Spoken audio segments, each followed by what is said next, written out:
সামনে অমাবস্যায় এই মানুষের বাচ্চাদেরকে ঘাড় মটকাবো। নতুন ভিডিওতে তোমাদের সবাইকে স্বাগতম। নতুন নতুন ভিডিও পেতে চ্যানেলটা সাবস্ক্রাইব করুন।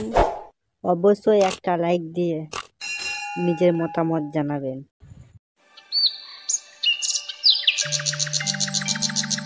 তালপুকুর বলে একটি ছোট্ট গ্রাম ছিল। সেই গ্রামে একটি ঘরে রামু আর তার স্ত্রী সীতা থাকতো।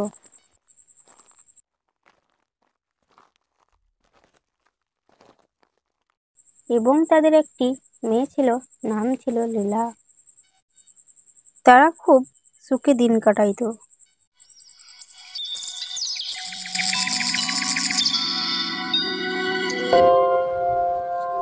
সামনে অমাবস্যায় এই মানুষের বাচ্চাদেরকে ঘাড় মটকাবো।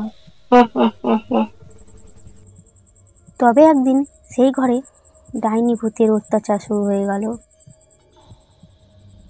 প্রথমে ছোটখাটো জিনিসপত্র অদৃশ্য হয়ে যেত। এরপর রাতের বেলায় অদ্ভুত আওয়াজ শুনতে পেত।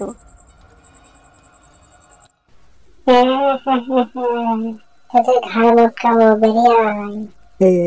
এই কি হচ্ছে আমার ঘরে? তুমি কিছু শুনতে পাচ্ছ গিন্নি? লীলার খেলনার পুতুলগুলো নিজে থেকে নড়াচড়া করত। রামু এবং তার স্ত্রী খুব ভয় পেল। আয় বিয়ায়, তুলে সব কটা ঘাড় মটকাবো।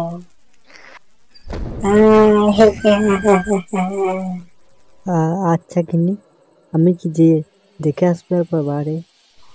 না, এই রাতের বেলায় ঘর থেকে বেরিও না। কালকে বরং সাধুর কাছে গিয়ে আমরা সাধুকে আমার ঘরে ডেকে নিয়ে আসবো।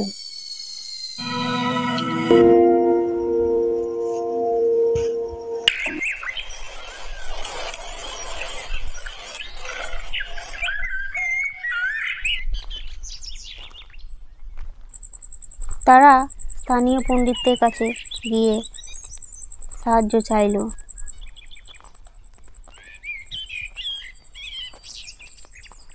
পণ্ডিত মশাই তাদের ঘরে এলেন।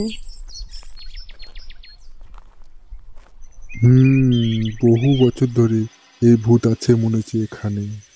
এক্ষুনি আমাকে যজ্ঞে বসতে হবে, না হলে বড় বিপদ হয়ে যাবে। পণ্ডিত মশাই তাদের বাড়িতে এলেন, এসে মন্ত্র পাঠ করলেন।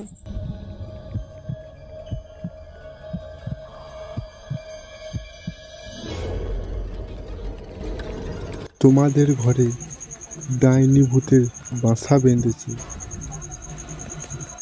তবে হ্যাঁ, তোমরা ভয় পেও না, একটা উপায় আছে। তোমাদের এই বটগাছের নিচে একটা কলসি গাদা আছে। সেই কলসিটা তোমরা নিয়ে সমুদ্রের মধ্যে ভাসিয়ে দিলে তোমরা মুক্তি পাবে। এই ডাইনি ভূত চিরকালের মতো এই বাড়ি ছেড়ে চলে যাবে। রামু আর সীতা মিলে গর্ত করতে লাগলো।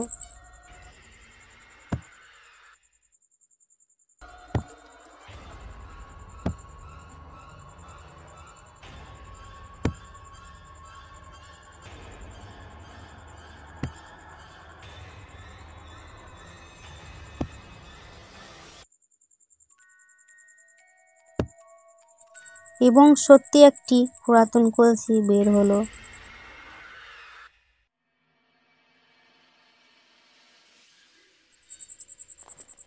তারা সেই জিনিসগুলো নদীতে ফেলার জন্য গেল।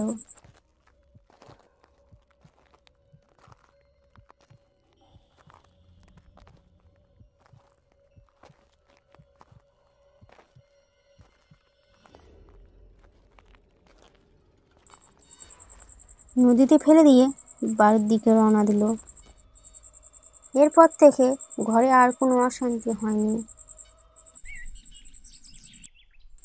রামু ও সীতা শান্তিতে জীবনযাপন করতে শুরু করলো।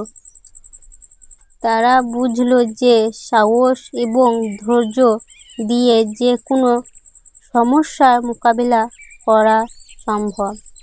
আর তাদের ঘরে ছোট্ট সংসার আবার সুখে ভরে উঠল। বন্ধুরা, আজকে গল্পটি এইখানেই শেষ। পরবর্তী ভিডিও পাওয়ার জন্য চ্যানেলটা অবশ্যই সাবস্ক্রাইব করে দেবেন এবং একটি লাইক দিবেন।